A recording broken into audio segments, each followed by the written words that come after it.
poursuit avec la dernière présentation de la soirée intitulée Les biais, stéréotypes et les préjugés par Marina Doucerin, qui est professeure agrégée en psychologie sociale à l'Université du Québec à Montréal. Elle y dirige le laboratoire de recherche culture, identité et langue. Ses recherches portent sur les mécanismes sociaux, donc interactions sociales et réseaux sociaux en particulier, qui sous-tendent les relations entre les personnes de groupes ethnoculturels différents. Bonjour tout le monde. Merci beaucoup pour cette invitation ce soir. Ça me fait vraiment plaisir d'avoir la chance de vous parler des stéréotypes et préjugés. Je vais commencer avec une petite expérience de pensée. On est lundi matin, vous vous rendez au travail, peu importe, et vous prenez le métro. Le métro arrive, les portes s'ouvrent et il y a 3 places libres dans le métro, toutes à côté d'une autre personne. Vous êtes fatigué, c'est le lundi matin, vous avez vraiment envie de vous asseoir. Quelle place vous choisissez? Vous avez 3 choix. J'imagine que vous n'allez pas rester assis debout 45 secondes à essayer d'évaluer la situation, de prendre tout en compte pour décider je m'assois là, je m'assois là. Non, en fait, ce qu'on va faire, c'est qu'on va faire appel à 2 raccourcis mentaux qui sont bien utiles pour ce genre de situation. Et c'est de ça dont je vais vous parler aujourd'hui. Donc, ces 2 raccourcis, le premier, c'est les stéréotypes. L'autre, ce sera le préjugé. Ce que c'est nos stéréotypes, c'est des représentations mentales, c'est-à-dire des images, des étiquettes, des généralisations simplistes qu'on va avoir sur les groupes qui sont différents de nous, comme vient de nous l'expliquer Andréane. Donc, on va regarder les gens autour de nous, OK, ça, c'est une personne qui est dans tel groupe, etc. Et on va utiliser ça comme premier raccourci. Donc, un exemple de stéréotype, ça pourrait être ah, les Français sont arrogants, les filles aiment le rose, ou bien les personnes âgées sont peu intéressées par la sexualité. Donc, pourquoi qu'est-ce que ça nous donne d'utiliser ce stéréotype-là? Mais c'est quand on fonctionne en mode économie d'énergie. C'est-à-dire que quand on est rendu ici à choisir quel des 3 sièges on va prendre, on a une seconde, une demi-seconde pour le faire et utiliser ces raccourcis-là. Des études montrent que ça nous aide en fait à préserver notre précieuse énergie mentale que décrivait Andréane, nos muscles du cerveau, pour pouvoir l'utiliser, cette énergie-là, pour des choses qui nous semblent plus importantes, dont on a besoin dans le moment, comme par exemple planifier un projet au travail ou penser à comment je vais arranger ma présentation pour Bistro Brain, par exemple.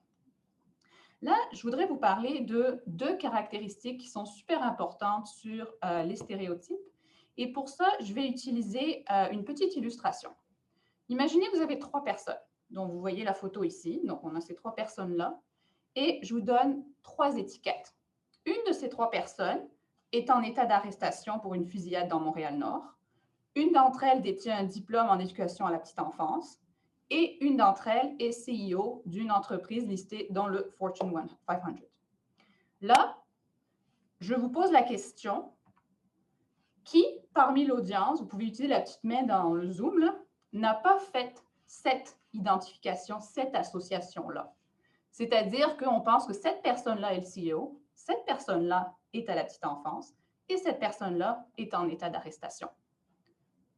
Je n'ai pas vu de petites mains. Donc, j'en conclus une caractéristique qui ressort de ça, c'est à quel point ces stéréotypes-là sont automatiques et implicites. Je gage que vous n'avez pas pris longtemps à regarder les images, à essayer d'analyser oh, qu'est-ce que j'ai comme information qui va me permettre de déterminer, aïe, aïe, aïe. Non, ça a été bam, comme ça, une demi-seconde et on fait ces associations-là.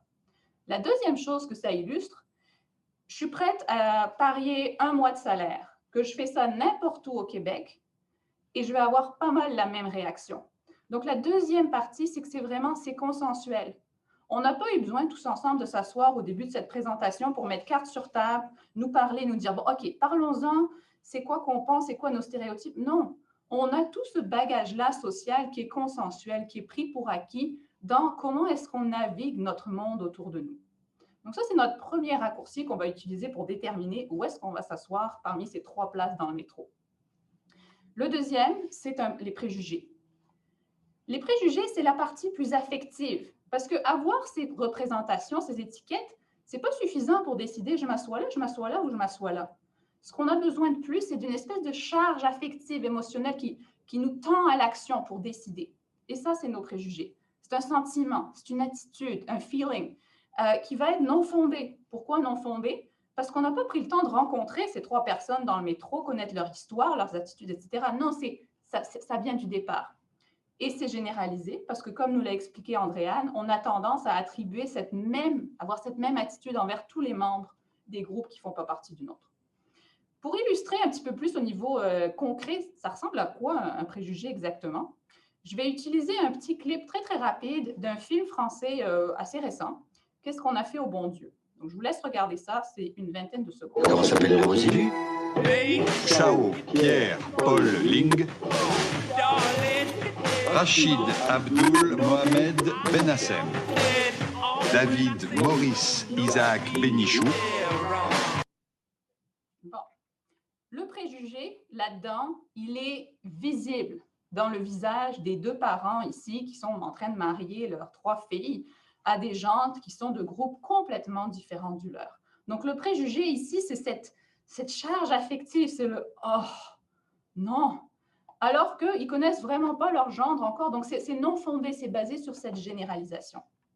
Donc, si on résume, on a ces stéréotypes et préjugés. Le stéréotype, c'est l'étiquette qu'on met sur les gens, la description. Ils ressemblent à quoi? C'est quoi les caractéristiques?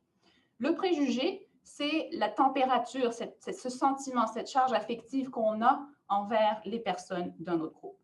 Puis, si on combine les deux, bien, ça fait en sorte qu'en une demi-seconde, je rentre dans le métro, je vois 3 personnes qui proviennent de groupes différents, j'ai des représentations différentes, j'ai une charge affective envers ces 3 personnes-là et je choisis de m'asseoir ici ou là. À ce point-ci, vous vous demandez peut-être, OK, quelle importance? Après tout, ce n'est pas une énorme conséquence sociale de savoir où on s'assoit dans le métro, mais en fait, ça a une énorme importance sociale. Parce que si on y pense, on pense à tous les baldéismes, comme je les appelle, le sexisme, le racisme, l'agisme, le capacitisme, l'homophobie. En fait, c'est toutes des généralisations au niveau de la société de ces préjugés dans toutes les sphères de la vie. Puis ici, j'avais pensé faire une diapo avec toutes sortes de statistiques pour vous convaincre que ça a des incidences négatives sur la santé, la réussite scolaire, le bien-être. Puis finalement, j'ai laissé tomber parce que je ne voulais pas passer 50 diapos à vous convaincre de quelque chose que, de toute façon, pas mal de monde est d'accord. Donc ça, c'est un gros problème. Mais en fait, ça va encore plus loin. Parce que si on pousse ces stéréotypes, ces préjugés un peu plus à un extrême, on arrive à des phénomènes de déshumanisation qui sont vraiment absolument catastrophiques.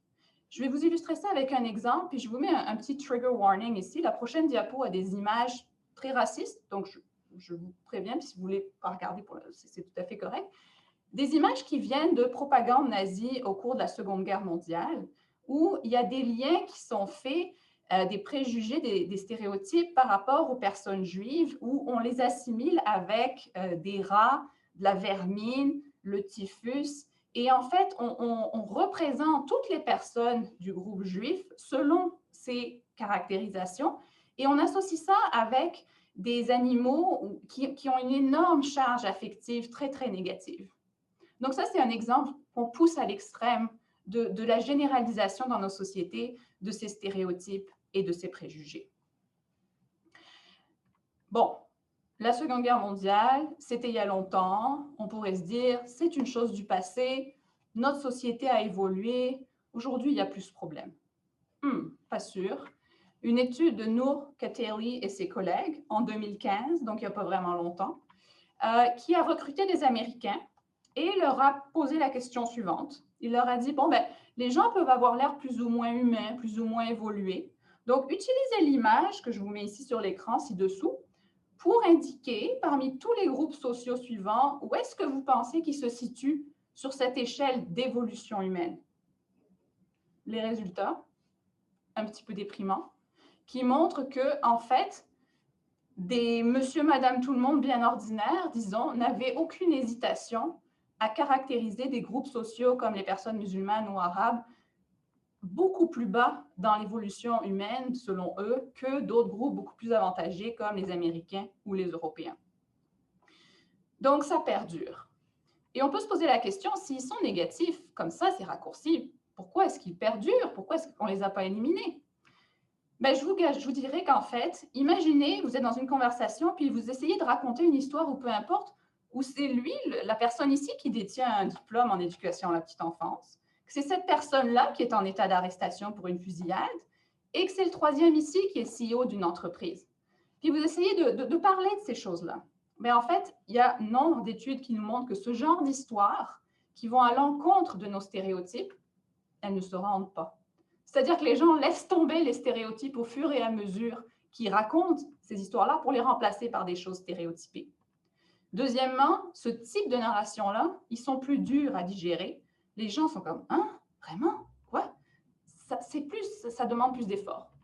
Et enfin, ça génère moins de colle sociale. C'est-à-dire que la situation, l'interaction est moins positive. On a moins un sentiment d'être bien avec la personne, ça ne coule pas, etc. Une autre raison pourquoi ces stéréotypes-là sont si prévalents, mais ça a un rapport avec notre écosystème, des produits culturels. Petit exemple, je vous mets une capture d'écran, j'ai juste tapé dans Google Images « jouer pour filles, jouer pour garçons ». Puis voilà exactement ce que ça donne, aucune manipulation dans les images de ma part. Et vous voyez que ça va tout de suite faire référence à toutes sortes de stéréotypes qu'on a envers les petites filles et les petits garçons. Donc, on retrouve ça dans les jouets, on retrouve ça dans les histoires, les films, toute cette controverse qu'il y a eu à la sortie de Aladdin dans les années 90, où, comme vous pouvez le voir ici, les gentils ont la peau beaucoup plus blanche, beaucoup plus pâle que les méchants, qui avaient tous tendance à parler avec un lourd accent non américain et avoir la peau plus foncée. Donc ça aussi, on baigne dans un écosystème culturel qui nous bombarde avec toutes ces associations-là, qu'on le veuille ou non. Bon, alors après vous avoir peint ce portrait absolument horrible, que faire? Il y a quand même des solutions. On peut choisir nos produits culturels. Il n'y a rien qui nous oblige à consommer, à regarder des choses qui sont vraiment racistes ou désobligeantes pour certains groupes. On peut aussi choisir nos mots. Et le pouvoir des mots, il y en a qui me diront « Oh ouais, le politiquement correct, c'est superficiel ». En fait, non. Il y a beaucoup d'études qui nous montrent que tout simplement utiliser quelque chose comme « Marc est homosexuel » versus « Marc est un homosexuel », donc juste ce petit mot qui en fait une catégorie plus homogène, a des grosses conséquences sur notre tendance à utiliser des stéréotypes envers ce groupe-là. Et dernièrement, ce qu'on appelle le contact intergroupe. C'est ce que nous disait Andréane, avoir plus d'interactions, plus de contact avec des personnes qui viennent de groupes différents d'une autre, moins de préjugés. Donc, pour conclure, est-ce qu'on va éliminer tout ça? Non. Parce que quand vous rentrerez dans le métro lundi matin, vous aurez toujours juste une demi-seconde pour décider où vous asseoir. Puis vous n'allez pas pouvoir discuter avec tout le monde pour décider « OK, vous faire non ». Mais par contre, mon espoir, c'est vraiment qu'en essayant de déconstruire ces processus-là, on soit capable que pour les décisions qui comptent dans le logement, dans l'éducation, dans la santé, etc., dans l'emploi, qu'on puisse prendre des décisions qui vont être moins menées par nos stéréotypes, nos préjugés, et qui amènent donc à des sociétés plus équitables, plus inclusives. Et je termine là-dessus. Merci. Merci beaucoup, Marine. OK, donc, oh, je m'entends en écho. Bref, donc, merci beaucoup, Marina, pour cette présentation. C'était vraiment très intéressant de justement voir c'est quoi la différence entre un stéréotype et un préjugé. Donc, parce que il me semble que parfois, on peut inverser les deux. Donc, merci beaucoup pour cette clarification. Donc, toujours, vous pouvez mettre dans le chat vos questions ou bien lever la main. En fait, j'avais juste... Oh, on a une question de Célia. Parfait. Tu peux y aller, Célia. Oui, merci beaucoup, Marina. C'est super intéressant et bien vulgarisé. Je me demandais, encore une fois, question de ta vision des choses. Ça doit faire un moment que tu travailles sur la question. Est-ce que tu as l'impression, bon, peut-être au niveau du Québec ou peut-être du Canada, tu as l'impression qu'on avance dans la bonne direction collectivement en matière de préjugés, stéréotypes? Ou c'est justement moi qui ai mon billet de mes pairs académiques et tout, où on est bien conscient de la question. Donc, je voulais avoir ton avis là-dessus. Merci pour la question. C'est une très grosse question. Oui et non, je te dirais comme réponse.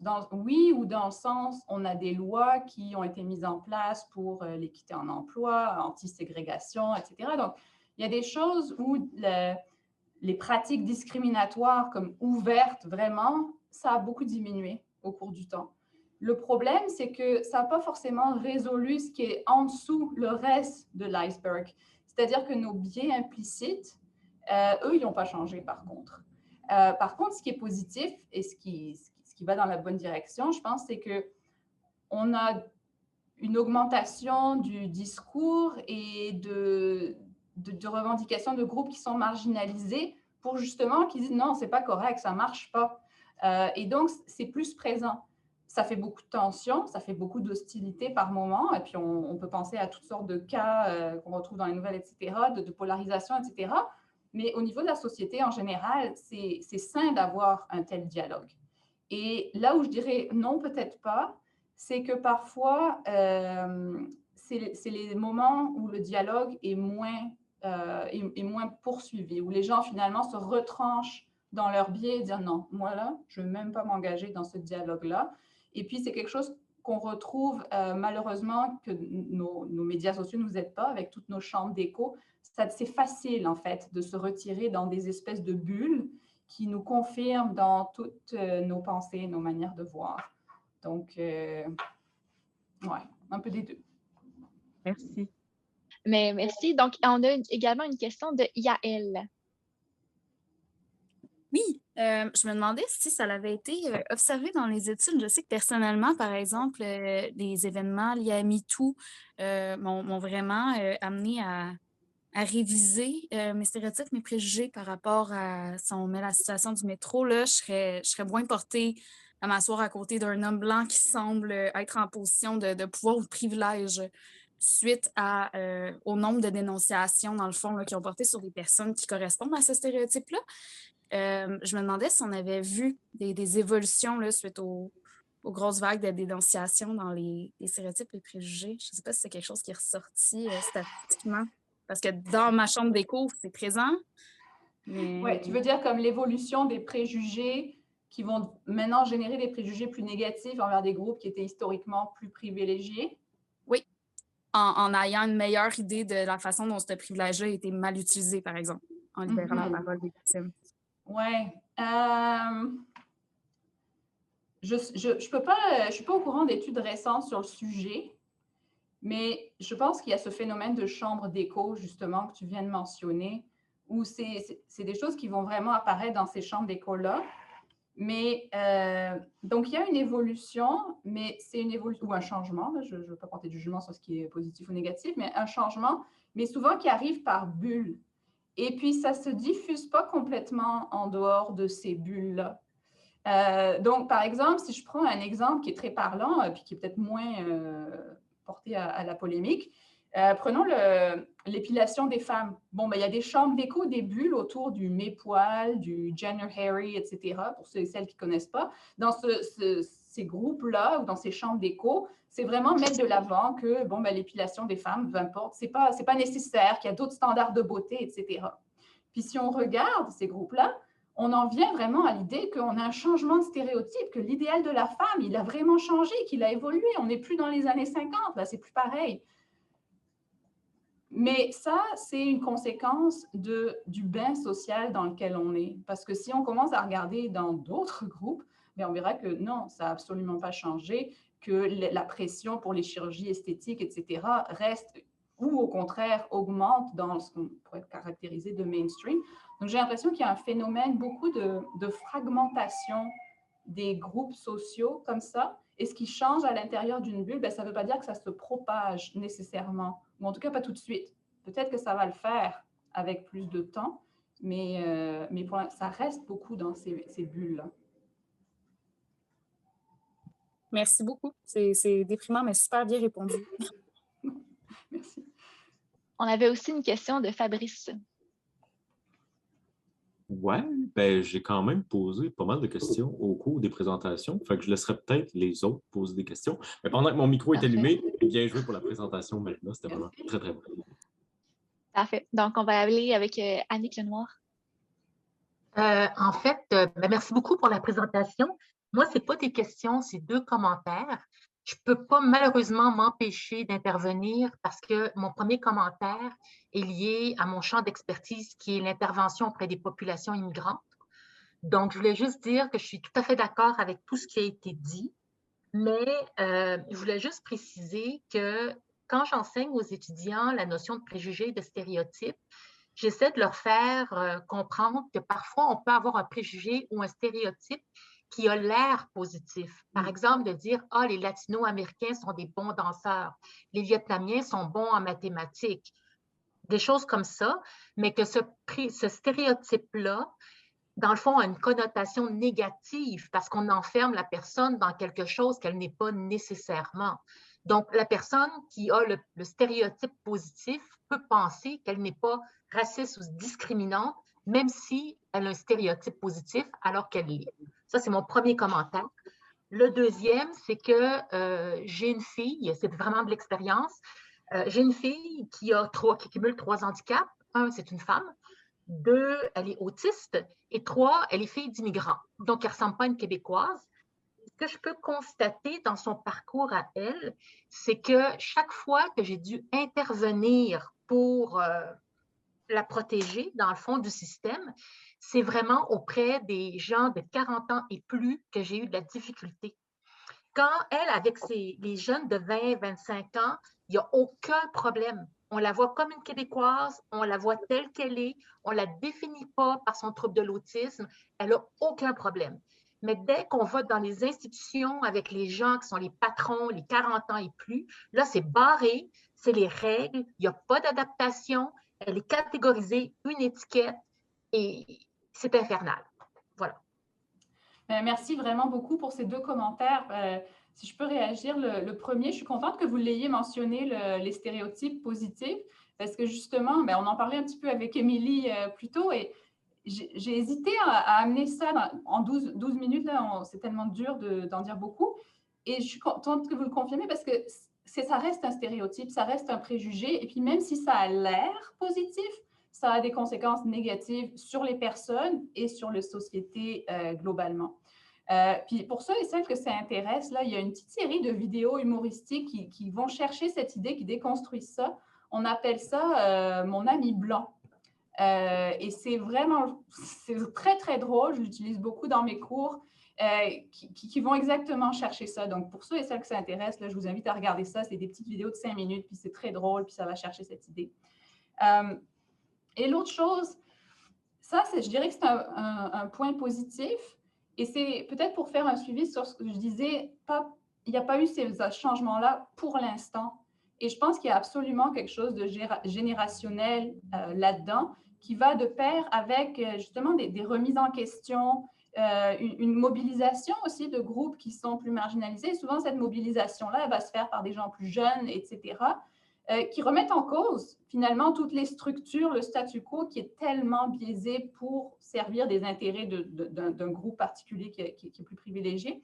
Donc, cette question d'âge, oui, absolument, elle joue un rôle. Et puis, ça nous donne l'espoir que petit à petit, les choses vont changer. Donc, voilà, j'espère que c'est plus positif que pour Yael, finalement, où j'avais dit quelque chose de déprimant. Enfin, on va prendre une dernière question avant le quiz. Donc, Moustapha Boubacar, c'est à toi. Merci. C'est bon, je peux y aller? D'accord. Donc, merci pour la conférence hier, pour vraiment cette conférence, cette présentation combien intéressante. Il parle justement des préjugés et des stéréotypes. J'aimerais savoir, comme la conférencière justement travaille justement sur les réseaux sociaux, leur impact, j'aimerais connaître un peu l'apport ou bien le rôle à jouer que joue l'avènement des réseaux sociaux dans la lutte contre les stéréotypes ou bien les préjugés. Quand on prend par exemple le préjugé qui concerne le racisme, par exemple, on va dire les blancs et les noirs, ou bien quand on va un peu en détail, les Africains, par exemple, on dit les Québécois, les Français. En fait, les réseaux sociaux, moi je pense qu'avec l'avènement des réseaux sociaux, les gens tissent des relations vraiment intéressantes qui font en sorte que les uns et les autres se connaissent et du coup ces préjugés-là ont tendance à vraiment aller en baisse. Merci. Oui, merci beaucoup pour la question. Et ça va faire un peu un suivi sur ces idées de chambre d'écho. Les réseaux sociaux, c'est pour le meilleur et pour le pire, hein. Il y a eu des côtés très positifs où justement, ça a permis de démocratiser certaines mobilisations de groupes qui étaient plus stigmatisés, de prendre une voix que des médias plus mainstream, plus dominants ne leur auraient pas donnée. Parce que tout le monde peut y avoir accès, on peut s'auto-organiser, etc. Et on a parlé du mouvement MeToo, mais je pense qu'on retrouve ça dans toutes sortes de groupes. Donc ça, c'est le côté positif, justement, de donner une voix à ceux et celles qui n'en avaient pas. Il y a aussi le côté où les réseaux sociaux, les médias sociaux, c'est vu comme un instrument de socialisation sans frontières, sans bornes, etc. Oui, en théorie.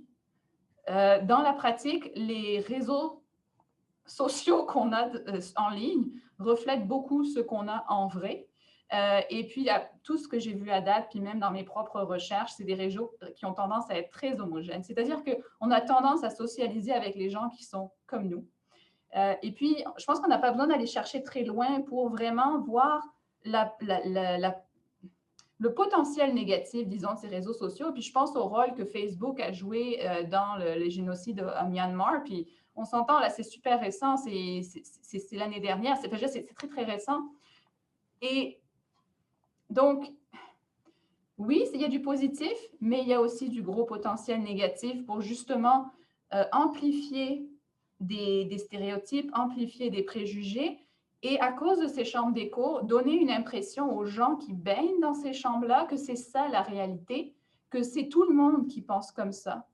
Donc, je modérerai en fait le potentiel positif des réseaux sociaux. J'irai vraiment avec une épée à double tranchant.